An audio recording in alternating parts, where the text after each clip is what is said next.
दिल्ली शराब घोटाला मामले में गिरफ्तार अरविंद केजरीवाल को दिल्ली हाईकोर्ट से भी नहीं मिली राहत। अदालत ने केजरीवाल की तुरंत रिहाई की याचिका की खारिज। हाईकोर्ट ने ईडी को नोटिस जारी कर जवाब देने को कहा।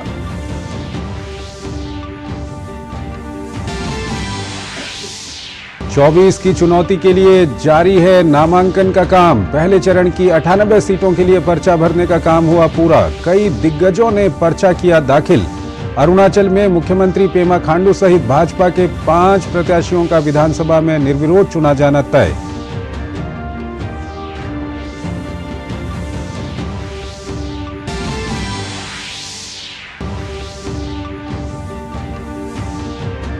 महाराष्ट्र, बिहार से लेकर यूपी तक इंडी गठबंधन में जारी है घमासान। महाराष्ट्र में शिवसेना उद्धव गुट के प्रत्याशियों के ऐलान से कांग्रेस नाराज। कई जगहों पर प्रदर्शन। कांग्रेस नेता संजय निरुपम का नेतृत्व पर सवाल।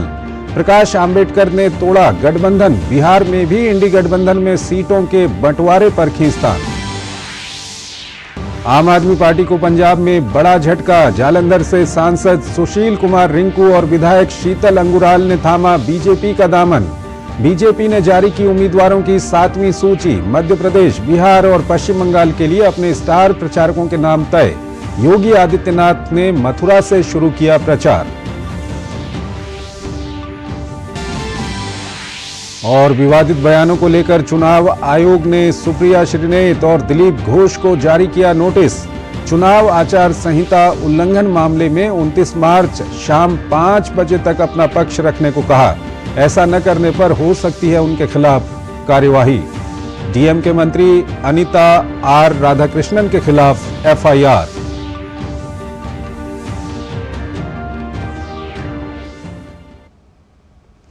नमस्कार, डीडी न्यूज में आपका स्वागत है। मैं हूं चंद्रशेखर जोशी और आइए अब खबरों को विस्तार से देखते हैं। दिल्ली के मुख्यमंत्री अरविंद केजरीवाल को उच्च न्यायालय से राहत नहीं मिली है। दिल्ली हाईकोर्ट ने आम आदमी पार्टी के संयोजक की अंतरिम रिहाई की मांग वाली याचिका पर फौरन आदेश से मना कर दिया। केजरीवाल ने गिरफ्तारी और रिमांड को अदालत में चुनौती दी थी, जिस पर कोर्ट ने ईडी को जवाब देने को कहा। गुरुवार को केजरीवाल की रिमांड खत्म हो रही है। ईडी रिमांड बढ़ाने की मांग कर सकती है। वहीं सीबीआई भी अरविंद केजरीवाल की रिमांड लेने की मांग कर सकती है। इस बीच सुनीता केजरीवाल ने मोर्चा संभाला है। उन्होंने केजरीवाल के संदेश में कहा कि वो कल बड़ा खुलासा करेंगे। इसके साथ ही कल हाईकोर्ट अरविंद केजरीवाल के सीएम पद पर बने रहने पर भी सुनवाई करेगा। दिल्ली शराब नीति मामले में ईडी ने आप गोवा अध्यक्ष अमित पालेकर, रामाराव वाघ, दत्ता प्रसाद नाइक और भंडारी समाज के अध्यक्ष अशोक नाइक को समन जारी कर गुरुवार को जांच में शामिल होने को कहा है। ईडी इस पूरे प्रकरण में सच्चाई को सामने लाने के लिए कड़ियों को जोड़ रही है। ईडी का कहना है कि दिल्ली के कथित शराब घोटाले से कमाए गए धन का इस्तेमाल गोवा विधानसभा चुनाव के दौरान किया गया। और अब बात करते हैं 24 की चुनौती की।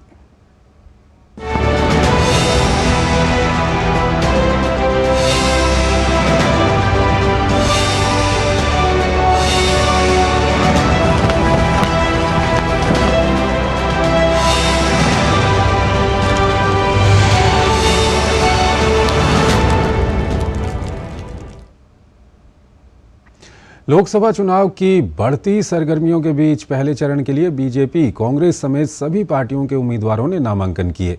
पहले चरण के लिए बिहार की 4 सीटों को छोड़कर बाकी 98 सीटों पर नामांकन का आज आखिरी दिन था। इस वजह से बड़ी तादाद में उम्मीदवारों ने नामांकन दाखिल किए। इस दौरान रैलियां और रोड शो भी देखने को मिले।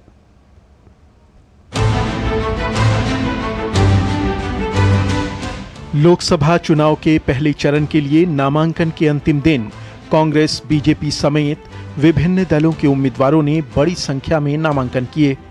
इस दौरान भव्य रोड शो और रैलियों के जरिए उम्मीदवारों का शक्ति प्रदर्शन भी देखने को मिला।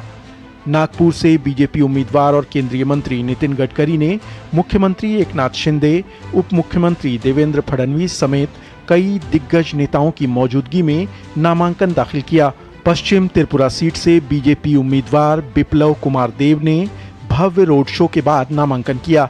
केंद्रीय मंत्री और अलवर से बीजेपी उम्मीदवार भूपेंद्र यादव, जयपुर से बीजेपी उम्मीदवार मंजू शर्मा, बीकानेर से बीजेपी उम्मीदवार अर्जुन राम मेघवाल ने भी नामांकन पत्र भरा। उत्तर प्रदेश के पीलीभीत से बीजेपी उम्मीदवार जितिन प्रसाद और नैनीताल उधम सिंह नगर से बीजेपी उम्मीदवार अजय भट्ट ने भी नामांकन किया। तमिलनाडु बीजेपी प्रदेश अध्यक्ष के अन्नामलई ने कोयम्बटूर और रानीपेट से पीएम के उम्मीदवार एडवोकेट के बालू ने नामांकन किया। हम निश्चित रूप से 400 से ज्यादा सीटें एनडीए विजयी होगी, ये मेरा विश्वास है। और पूरे देश का माहौल है कि देश का भविष्य बदलने के लिए गांव, गरीब, मजदूर, किसान का अगर कोई कल्याण कर सकते हैं तो मोदी जी के नेतृत्व में भारतीय जनता पार्टी की सरकार कर सकती है। ये विश्वास लोगों में जगा है। ये पूरा जो प्यार बरस रहा है ये प्रधानमंत्री नरेंद्र मोदी जी की गारंटी के ऊपर बरस रहा है। लोग ये चाहते हैं कि प्रधानमंत्री नरेंद्र मोदी जी तीसरी बार प्रधानमंत्री बने और नरेंद्र मोदी जी की गारंटी के लिए ही ये जनता का इतना उत्साह और प्रेम आपको नजर आ रहा है। बीजेपी के अलावा कांग्रेस और विपक्षी दलों के उम्मीदवारों ने भी नामांकन दाखिल किए। जयपुर शहर सीट से कांग्रेस उम्मीदवार प्रताप सिंह खाचरियावास ने नामांकन दाखिल किया। इस दौरान पूर्व मुख्यमंत्री अशोक गहलोत भी मौजूद रहे। हरिद्वार से कांग्रेस उम्मीदवार वीरेंद्र रावत ने नामांकन पत्र दाखिल किया। तमिलनाडु की करूर सीट से कांग्रेस उम्मीदवार ज्योतमणि ने नामांकन किया। डीएमके नेता दयानिधि मारन ने सेंट्रल चेन्नई सीट से और कोयम्बटूर से डीएमके उम्मीदवार जीपी राजकुमार ने नामांकन किया। जनता का आशीर्वाद रहा तो जिन लोगों ने आज ये कह दिया कि बीजेपी तो जयपुर से जीत गई, जीत सुनिश्चित है, उनको वोट नहीं चाहिए। लेकिन मैं गहलोत साहब और रणदावा साहब की उपस्थिति में हाथ जोड़ के जयपुर के लोगों से हाथ गर्दन झुकाकर वोट मांग रहा हूँ। पहले चरण में 17 राज्यों और 4 केंद्र शासित प्रदेशों की 102 सीटों पर 19 अप्रैल को मतदान होना है। पहले चरण की 98 सीटों पर नामांकन दाखिल करने का काम पूरा हो गया, लेकिन पहले चरण में बिहार की 4 सीटों पर होली के चलते नामांकन करने की अंतिम तारीख 28 मार्च रखी गई है। इस बीच 28 मार्च से दूसरे चरण के लिए नामांकन की प्रक्रिया शुरू हो जाएगी। अरुणाचल के विधानसभा चुनाव में मुख्यमंत्री पेमा खांडू सहित भाजपा के 5 उम्मीदवारों के निर्विरोध चुना जाना तय है। हालांकि इसकी औपचारिक घोषणा होना अभी बाकी है। ऐसा इसलिए है क्योंकि मुख्यमंत्री सहित 5 उम्मीदवारों के खिलाफ किसी भी दल या व्यक्ति ने अपना नामांकन दाखिल नहीं किया है और यहां नामांकन की प्रक्रिया समाप्त हो चुकी है। गौरतलब है कि मुख्यमंत्री पेमा खांडू मुक्तो विधानसभा सीट से प्रत्याशी हैं, जबकि राज्य की सिगेली, तालिहा, ताली और रोइंग में भी भाजपा प्रत्याशी के खिलाफ किसी ने नामांकन पत्र नहीं भरा है।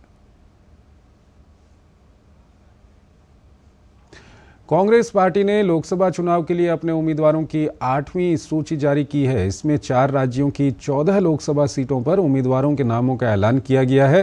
पार्टी ने झारखंड, मध्य प्रदेश, तेलंगाना और उत्तर प्रदेश से प्रत्याशियों के नामों की घोषणा की है। कांग्रेस ने गाजियाबाद की सीट से डॉली शर्मा को प्रत्याशी बनाया है।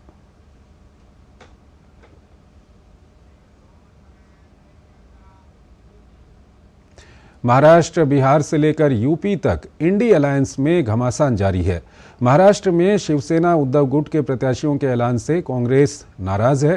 कांग्रेस नेता संजय निरुपम ने शिवसेना के साथ ही अपने पार्टी नेतृत्व पर भी सवाल उठाए हैं। वहीं प्रकाश आंबेडकर ने महाविकास अघाड़ी से गठबंधन तोड़ दिया है।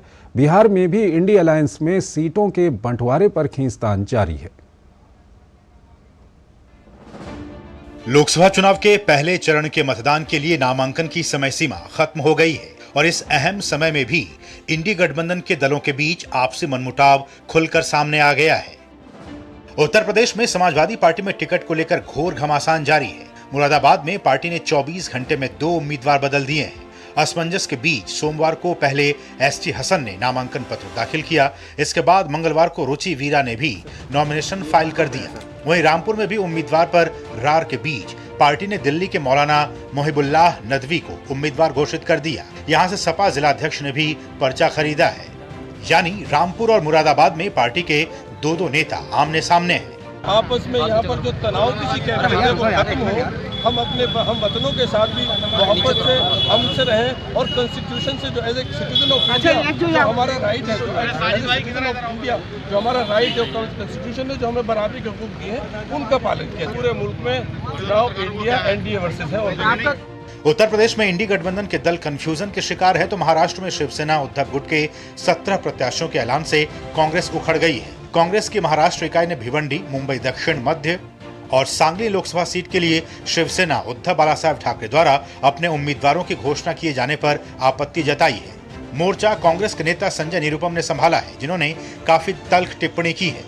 जिस तरीके से शिवसेना ने जोर जबरदस्ती की है और एक तरह से कांग्रेस पार्टी को अपने घुटने पे लाके दे दिया है, वह निश्चित तौर पर शिवसेना के पूरे नियत के ऊपर सवाल करने वाला है। जो कांग्रेस का वोटर है वो कहां जाएगा? कांग्रेस को जो वर्षों से लगातार वोट करते आए हैं, क्या वो शिवसेना के इस हरकत के बाद शिवसेना के पास जाएंगे, शिवसेना को वोट देंगे? मुझे इस बारे में संदेह है। कर्नाटक के सियासी गलियारे में लगातार हलचल मची हुई है। यहाँ कांग्रेस पार्टी में घरेलू कलह ही खत्म नहीं हो रहा है। पहले उम्मीदवारों के नाम तय करने को लेकर विवाद बना हुआ था, वहीं अब कोलार संसदीय निर्वाचन क्षेत्र से टिकट काटने पर हंगामा खड़ा हो गया है। मौजूदा मंत्री MC सुधाकर समेत 3 विधायकों और 2 MLC ने इस्तीफा देने की धमकी दी है। उनके मुताबिक पार्टी जमीन पर काम करने वाले कार्यकर्ताओं को नजरअंदाज कर रही है। Speaker is coming, but we are going to talk to CM because we are not able to. Our minister colleague, Mr. Suresh, is here. So, Honorable CM has sent word through him, and even our party president DCM also has sent word.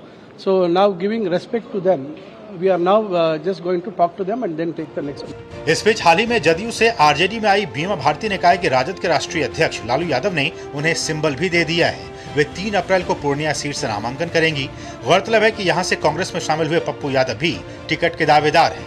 Bihar में महागठबंधन में सीटों के बंटवारे को लेकर लगातार खींचतान हो रही है और कुछ भी फैसला नहीं हो पा रहा है। वहीं छत्तीसगढ़ में राजनांदगांव में पूर्व मुख्यमंत्री भूपेश के बाद अब बिलासपुर में भी भिलाई के विधायक देवेंद्र यादव को लोकसभा प्रत्याशी बनाने का विरोध शुरू हो गया है। नगर पंचायत के पूर्व अध्यक्ष ने कांग्रेस भवन के सामने धरने पर बैठकर आमरण अनशन शुरू कर दिया है। इन सब के बीच दिल्ली में कांग्रेस चुनाव समिति की बैठक में कई राज्यों के उम्मीदवारों को लेकर मंथन हुआ। Bureau report, DD news. आम आदमी पार्टी को पंजाब में बड़ा झटका लगा है। जालंधर से सांसद सुशील कुमार रिंकू और विधायक शीतल अंगुराल ने बीजेपी का दामन थाम लिया है। बीजेपी की चुनावी तैयारियां भी जोरों पर हैं। पार्टी के उम्मीदवारों की 7वीं सूची जारी हुई है तो मध्य प्रदेश, बिहार और पश्चिम बंगाल के लिए अपने स्टार प्रचारकों के नाम भी पार्टी ने तय कर दिए हैं। वहीं यूपी में मुख्यमंत्री योगी आदित्यनाथ ने मथुरा से प्रचार का बिगुल फूंक दिया है। प्रधानमंत्री नरेंद्र मोदी ने भ्रष्टाचार के खिलाफ सख्त कार्रवाई जारी रखने की सरकार की प्रतिबद्धता को व्यक्त किया है। उन्होंने पश्चिम बंगाल के कृष्णानगर से महुआ मोइत्रा के खिलाफ भाजपा की प्रत्याशी राजमाता अमृता रॉय से बात की और कहा कि वो ये सुनिश्चित करने के लिए कानूनी विकल्पों पर काम कर रहे हैं कि बंगाल में गरीबों से लूटा गया पैसा ईडी की तरफ से भ्रष्टाचारियों से जब्त की गई संपत्ति के जरिए उनके पास वापस पहुंच जाए। इससे एक दिन पहले पीएम मोदी ने पश्चिम बंगाल के बशीरहाट से भाजपा उम्मीदवार और संदेश खाली पीड़ितों में से एक से फोन पर बात की थी और उन्हें शक्ति स्वरूपा बताया था। इस बीच भाजपा को पंजाब में बड़ी ताकत मिली है। कांग्रेस नेता रवनीत बिट्टू के भाजपा में शामिल होने के एक दिन बाद राज्य में सत्तारूढ़ आम आदमी पार्टी के 2 नेताओं जालंधर से सांसद सुशील कुमार रिंकू और विधायक शीतल अंगुराल ने बीजेपी का दामन थाम लिया।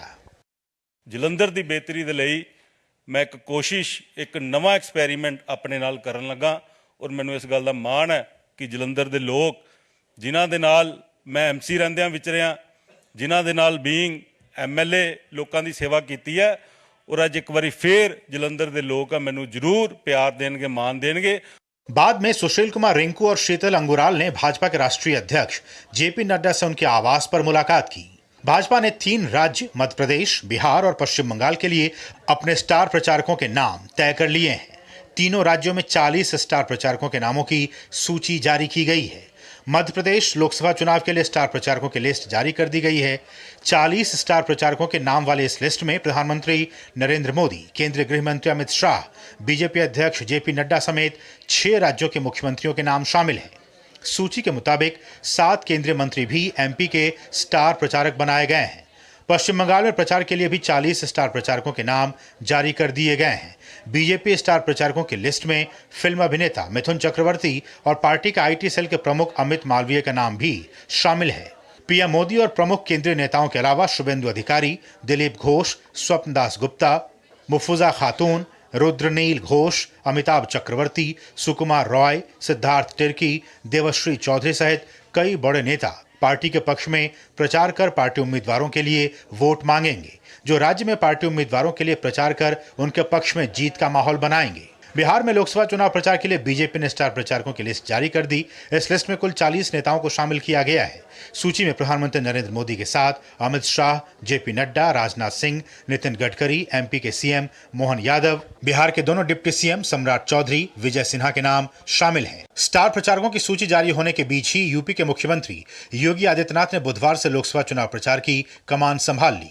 उन्होंने मथुरा में पहली जनसभा कर प्रबुद्ध जनों से संवाद बनाते हुए सांसदों व भाजपा उम्मीदवार हेमा मालिनी के पक्ष में वोट देने की अपील की।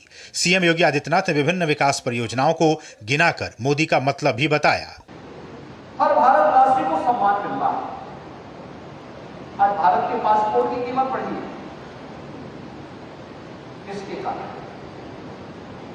मोदी जी के द्वारा पिछले 10 वर्ष के अंदर जो प्रयास किया गया है, जो विश्वास देश के अंदर बना है, भारत ने जो कार्य किए हैं, सीमा को सुरक्षित भी किया है, इंफ्रास्ट्रक्चर के भी बड़े बड़े कार्य हुए हैं।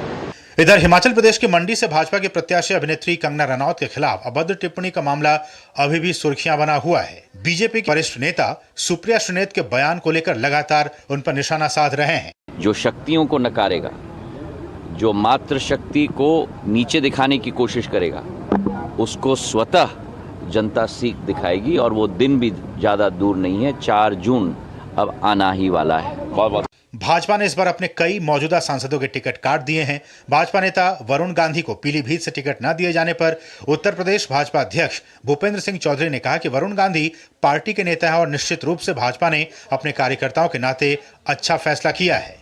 इधर एनडीए के सहयोगी दल पट्टाली मक्कल काच यानी पीएमके के संस्थापक एस रामदास ने आम चुनाव के लिए अपनी पार्टी की घोषणा पत्र जारी किया है। रामदास ने लोकसभा चुनाव के लिए संयुक्त रूप से चेन्नई में पार्टी कार्यालय में चुनावी घोषणा पत्र जारी कर दिया। इस घोषणा पत्र में कहा गया कि शिक्षा और रोजगार में महिलाओं के लिए 33% आरक्षण प्रदान करने के लिए कदम उठाए जाएंगे। इसके अलावा भी पीएमके के घोषणा पत्र में कई लोक लुभावन वादे किए गए हैं।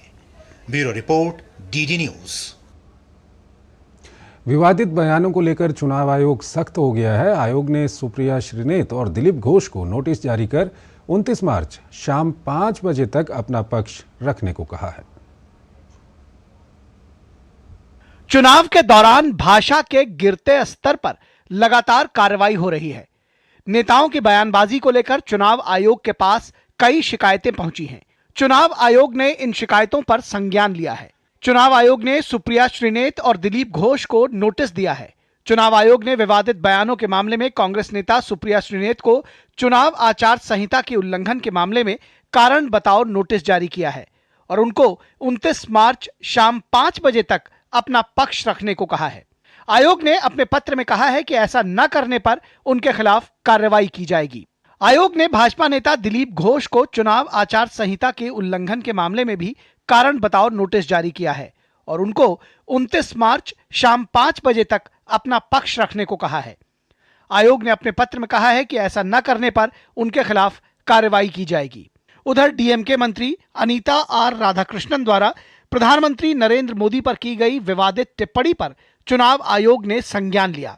तमिलनाडु के मुख्य चुनाव अधिकारी सहब्रत साहू ने कहा कि राधाकृष्णन के खिलाफ आईपीसी की धाराओं के तहत एफआईआर की गई है और आगे की जांच जारी है। DO has given us a report. FIR has been lodged on a particular section of IPC as the police found it fit. Further investigation, further reporting is awaited. Anita R Radhakrishnan ने एक रैली के दौरान प्रधानमंत्री नरेंद्र मोदी पर अभद्र टिप्पणी की थी, जिससे राज्य की सियासत गरमाई हुई है। भाजपा ने चुनाव आदर्श आचार संहिता का उल्लंघन करने के मामले में राधाकृष्णन के खिलाफ चुनाव आयोग में शिकायत दर्ज कराई थी। भाजपा की चुनाव आयोग से मांग है कि राधाकृष्णन को माफी मांगनी चाहिए और उनके चुनाव प्रचार पर प्रतिबंध लगाया जाना चाहिए। वहीं भाजपा सांसद दिलीप घोष ने ममता बनर्जी पर जो टिप्पणी की थी, उस पर बीजेपी ने उन्हें नोटिस जारी कर जवाब मांगा है। पार्टी के नोटिस पर दिलीप घोष ने कहा कि पार्टी द्वारा जारी किए गए नोटिस का वे आधिकारिक रूप से जवाब देंगे। प्रश्न হচ্ছে আমার ভাষা শব্দ প্রয়োগ নিয়ে বহু লোকের আপত্তি আছে। আমার পার্টিও বলেছে, অন্যরাও বলেছেন যে অসংসদীয়। যদি তাই হয় আমি তার জন্য দুঃখিত, কিন্তু আমি সঙ্গে সঙ্গে প্রশ্ন করব, তারই পার্টির এক নেতা, তারই পরিবারের এক নেতা, সে কাঁথিতে দাঁড়িয়ে গিয়ে আমার বিধায়ক দলের নেতার নামে, তার বাবার নামে এর চেয়েও খারাপ খারাপ শব্দ বেরোলো, গালাগালি দেবে কেন? আমার বিধাयक দলের নেতার কি মান সম্মান নেই? दिलीप घोष की टिप्पणी पर तृणमूल कांग्रेस के प्रतिनिधिमंडल ने राज्य चुनाव आयोग में शिकायत दर्ज कराई। पार्टी ने चुनाव आयोग से मांग की है कि इस विषय को देखें और इस प्रकार का बयान किसी भी पार्टी द्वारा न दिया जाए। दिलीप घोष हमेशा इस तरीके के भाषा करते रहते हैं, इस तरीके भाषा व्यवहार करते हैं, वाक्याएं बोलते हैं। इसलिए हम लोग ने कहा कि कुछ और सीवियर एक्शन होना चाहिए, क्योंकि एमसीसी कहता है कि पर्सनल अटैक्स वगैरह कोई नहीं कर सकता, रिलीजन के ऊपर कोई अटैक नहीं कर सकता, सभी बोल रहे हैं। कंगना रनौत पर कांग्रेस नेता सुप्रिया श्रीनेत के विवादित पोस्ट पर बीजेपी भी चुनाव आयोग को शिकायत कर चुकी है। बहुत ही दुर्भाग्यपूर्ण टिप्पणी जो सुप्रिया, जो कांग्रेस की नेत्री है, उन्होंने की है कंगना के ऊपर, और कंगना के ऊपर ही नहीं वो सीमित रहे, उन्होंने मंडी के संदर्भ में भी अपनी बात इस प्रकार से कही है जो बिल्कुल गलत बात कही है। इस मामले में बीजेपी लगातार हमलावर है। केंद्रीय मंत्री अनुराग ठाकुर ने कहा कि ये अपने आप में दिखाता है कि एक महिला होकर उन्होंने दूसरी महिला का कैसे अपमान किया। वहीं कांग्रेस इस मामले में रक्षात्मक है। पहले राहुल गांधी जी ने कहा हम शक्ति के खिलाफ लड़ेंगे, ये सोच कांग्रेस के दिखते थे। अब कांग्रेस की प्रवक्ता के हैंडल से होता है कि हमारे देवभूमि हिमाचल प्रदेश की छोटी काशी से जो सांसद की उम्मीदवार चुनी गई उनके खिलाफ अभद्र टिप्पणी करना, ये अपने आप में दिखाता है एक महिला होकर भी उन्होंने महिला का कैसे अपमान किया है। इसमें तो मैं ये नहीं जानता कि नेशनल कमीशन ऑफ वुमेन क्यों नहीं उस पर इन्होंने कार्रवाई की है, क्योंकि देखिए ये पहली चीज़ दिलीप जी को समझा दें कि वो खुद क्या हो क्या नहीं हो वो जाने, लेकिन कहीं इस पूरे देश में हम लोग जहाँ भी जाते हैं अपने आप को वहाँ का बेटा, वहाँ की संस्कृति, वहाँ के संस्कार, वहाँ की भाषा से जुड़ा पाते हैं। मंगलवार को बीजेपी ने चुनाव आयोग से मिलकर डीएमके नेता अनीता आर राधाकृष्णन और शिवसेना उद्धव गुट के नेता संजय राउत के बयानों की शिकायत की थी। कुल मिलाकर चुनावों में भाषा के स्तर को लेकर हर बार शिकायतें होती हैं। अब देखना है कि चुनाव आयोग इसे कैसे रोकता है। ऋषि कुमार के साथ ब्यूरो रिपोर्ट, डीडी न्यूज। केंद्रीय गृह मंत्री ने एक निजी टीवी चैनल से बातचीत में कहा कि कश्मीर और लद्दाख में केंद्र सरकार की योजनाओं से भरपूर विकास हो रहा है। उन्होंने कहा कि राज्य में 58,000 करोड़ की योजनाओं से विकास कार्य हो रहे हैं। कश्मीर के 100% घरों में अब नल का जल पहुंच चुका है। 58,000 करोड़ रुपए की 53 योजनाएं जम्मू कश्मीर के लिए बनाई गई और लगभग 21,000 करोड़ की 9 योजनाएं लद्दाख के लिए बना गई। अब तक 53,000 योजनाओं का 45,000 से ज्यादा करोड़ रुपए का खर्च हो चुका है। जी, प्रधानमंत्री ग्राम सड़क योजना में पहले हर साल प्रतिवर्ष 1175 किलोमीटर रोड बनता था, आज 8,000 से ज्यादा किलोमीटर रोड बनता है। कहाँ 1100 किलोमीटर, कहाँ 8,000 किलोमीटर। प्रधानमंत्री आवास योजना में 19 के पहले तक सिर्फ 24,000 आवास थे, अब 1,45,000 जम्मू कश्मीर के गरीब लोगों को आवास मिल चुके हैं। घर में नल का कनेक्शन पहले 5.75 लाख परिवारों के पास था, आज 14.30 लाख परिवारों को घर में नल से जल पहुंच चुका है। 100% कश्मीरियों के पास आज घर में नल से जल आ रहा है और आज पूरे जम्मू कश्मीर के अवाम को लगभग 83 लाख कार्ड वितरित कर दिए गए हैं। केंद्रीय गृह मंत्री ने बड़ी घोषणा करते हुए कहा कि चुनाव के बाद जम्मू कश्मीर की पूरी कानून व्यवस्था जम्मू कश्मीर पुलिस के हाथों में होगी। इसके लिए सरकार ने पूरी तैयारी कर ली है। चुनाव के बाद इस पर हम एक एक्शन प्लान बनाए हैं और जम्मू कश्मीर पुलिस के हवाले ही जम्मू कश्मीर का कानून और व्यवस्था की स्थिति होगी और धीरे धीरे ट्रूप बैरक में जाएंगे। ये हमारा एक डिज़ाइन बना हुआ है। हमने 7 साल का एक ब्लूप्रिंट बनाया है जम्मू कश्मीर पुलिस को हम स्ट्रेंथी करें। जम्मू कश्मीर की पुलिस अब अपने पैरों पर खड़ी हुई और जितनी भी मुठभेड़ हुई है इसमें ज़्यादातर अब जम्मू कश्मीर की पुलिस करती है। प्रधानमंत्री नरेंद्र मोदी ने विश्व में गरबा की बढ़ती लोकप्रियता पर प्रसन्नता व्यक्त की है। एक सोशल मीडिया पोस्ट में पीएम मोदी ने कहा कि गरबा को कुछ समय पहले यूनेस्को की सामुदायिक सांस्कृतिक विरासत सूची में जगह मिली थी और कुछ दिन पहले ही पेरिस में इस संबंध में मान्यता प्रमाण पत्र प्राप्त हुआ। पेरिस में यादगार गरबा कार्यक्रम का भी आयोजन किया गया, जिसमें बड़ी संख्या में भारतीय समुदाय के लोगों ने भाग लिया। प्रधानमंत्री ने कहा कि गरबा जीवन, संस्कृति और समर्पण का आयोजन है और ये लोगों को एक साथ लाता है। केंद्रीय सड़क परिवहन और राजमार्ग मंत्री नितिन गडकरी ने कहा है कि सरकार जल्द ही टोल टैक्स कलेक्शन सिस्टम को पूरी तरह से बदलने वाली है। साथ ही उन्होंने कहा कि राष्ट्रीय राजमार्ग के सड़क नेटवर्क को अमेरिका के बराबर बनाना है। केंद्रीय सड़क परिवहन और राजमार्ग मंत्री नितिन गडकरी ने कहा है कि सरकार जल्द ही टोल टैक्स कलेक्शन सिस्टम को पूरी तरह से बदलने वाली है।